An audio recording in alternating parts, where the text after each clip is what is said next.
क्या आपका PC on हो रहा है लेकिन डिस्प्ले नहीं दे रहा है? हाँ। ओवरक्लॉक करने के बाद आपको डिस्प्ले नहीं मिल रहा है? हाँ। इसका एक सलूशन है मेरे पास। क्या? 50 रुपया कट ओवर एक्टिंग की वजह।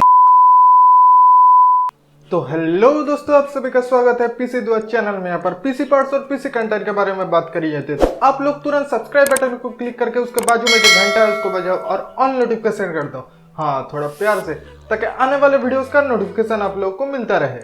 आज के इस वीडियो में मैं बताने वाला हूँ, अगर आपका पीसी डिस्प्ले नहीं दे रहा है तो आप उसको कैसे ठीक कर सकते हो। तो वीडियो को लास्ट तक जरूर से देखना। तो बिना कोई टाइम वेस्ट करे फटाफट से वीडियो शुरू करते हैं। चाचा इंट्रो लगाओ।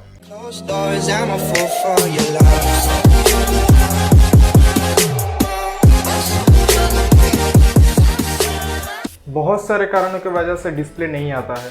कुछ पॉइंट में बता देता हूँ जिसके वजह से डिस्प्ले नहीं आता है। अगर आपका सीपीयू खराब हो गया है या ग्राफिक्स कार्ड खराब हो गया है तब भी डिस्प्ले नहीं आएगा।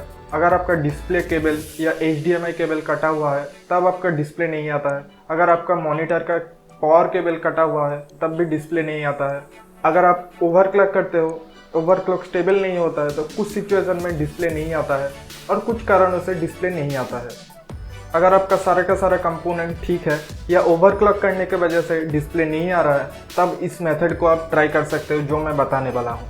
तो सबसे पहले मेन पावर केबल को ऑफ करके प्लग आउट कर लो। उसके बाद आप अगर UPS यूज़ करते हो तो UPS को बंद कर लो। फिर CPU पावर बटन को 5 से 6 बार प्रेस करो।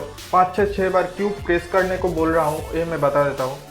PC को ऑफ करने के बाद कुछ अमाउंट ऑफ पावर सप्लाई या मदरबोर्ड के कैपेसिटर में रह जाता है, तो 5 से 6 बार प्रेस करने से वो सब कैपेसिटर डिस्चार्ज हो जाता है।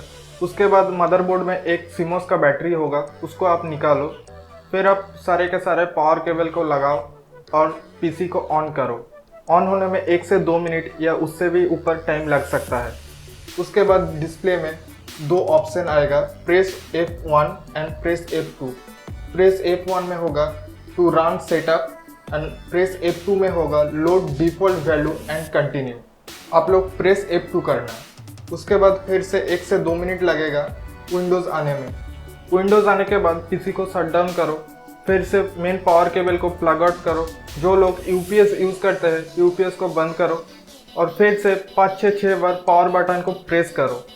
देन मदरबोर्ड में CMOS की बैटरी लगा दो एंड नॉर्मली PC को स्टार्ट करो। देन आपका प्रॉब्लम सॉल्व हो जाएगा।